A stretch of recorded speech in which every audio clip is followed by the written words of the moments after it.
Hello and welcome back to the Farmyard Academy. So we've got another video here for you today. We're looking at Born-Haber cycles. So what I suggest you do is pause the video, have a go at the question, and then we'll go through the answer to show you how to do it. So what we want to do is want to always start with the elements in their standard state. So for this one it's magnesium, which is in the solid state, and oxygen, which is in the gas phase. Put a line underneath that, and then we'll always have that going down to form its ionic compound, which is in this case magnesium oxide. Again, to form magnesium oxide we only need one oxygen atom, so it's actually a half O2, and then this enthalpy change is delta H formation. And then if you look in the table, the value for that is minus 6O2. So we'll put minus 6O2 there like that. Okay, so and then what we've got to do is we've got to think about, right, so we're trying to work out lattice formation. Well, what is that? Lattice formation is when we form the same ionic substance, but this time instead of it being from the elements in their standard state, they're actually in the gas phase. So if we just move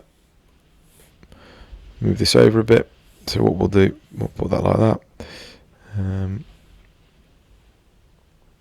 Okay, so magnesium is in group 2, so it's a 2+ ion in the gas phase. Oxygen's in group 6, so it's a 2- ion, and that's in the gas phase. So we've got to try and get our elements in their standard states to look like they're gas ions over here. So first things first, we're going to look at magnesium, and we're going to turn magnesium into a gas. So magnesium into a gas, and that's its atomization enthalpy. Look into the table to find that equation. We can see it's the top one, which is plus 150.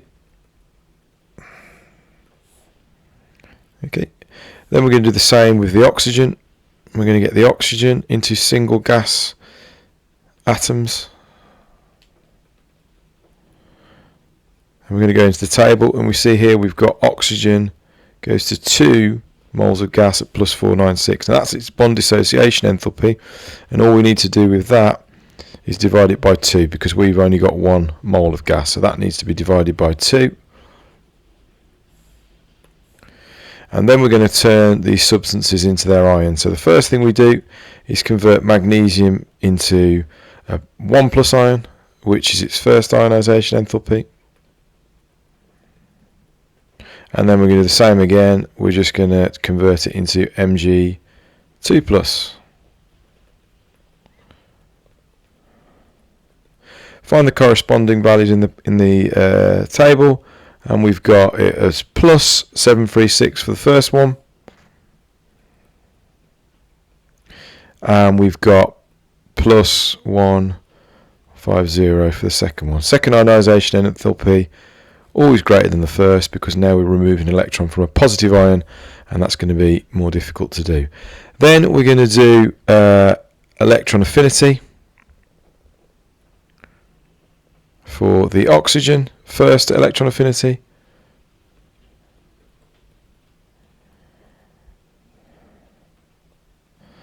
and then finally arrow going up, which would be for the second affinity. So the first affinity, if we go to the table and have a look, is this one, minus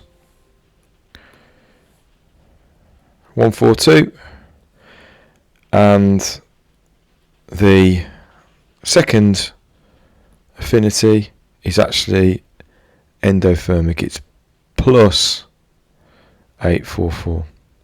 The reason it's endothermic is now we need to put energy in to overcome the repulsion between the electron and the negative oxygen ion that we've got.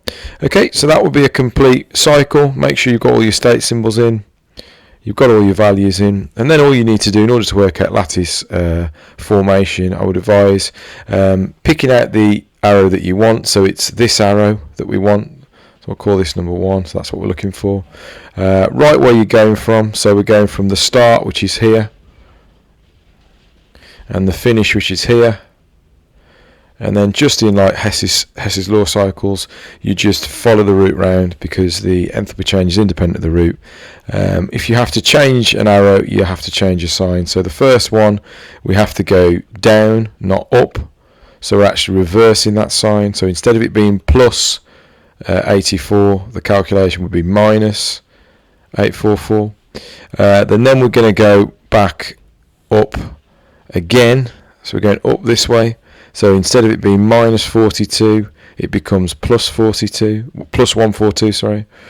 And again, the same thing happens here. We're going to reverse these arrows because we're going down, down, down again, and down again. And so instead of it being plus 1450, it's minus 1450 because we have to reverse the sign. It's minus 736. It's minus 496 divided by 2. And it's minus 150. And then the final arrow to get us to our end point, which is our finish, which is actually going down anyway, so we don't need to do anything to that, which is minus 602. So if you do that on your calculator, you'll get your overall answer. And it's as easy as that. So hopefully that's helped. So that's Born-Haber. Give it a go. Keep practicing. And we'll see you on the next one.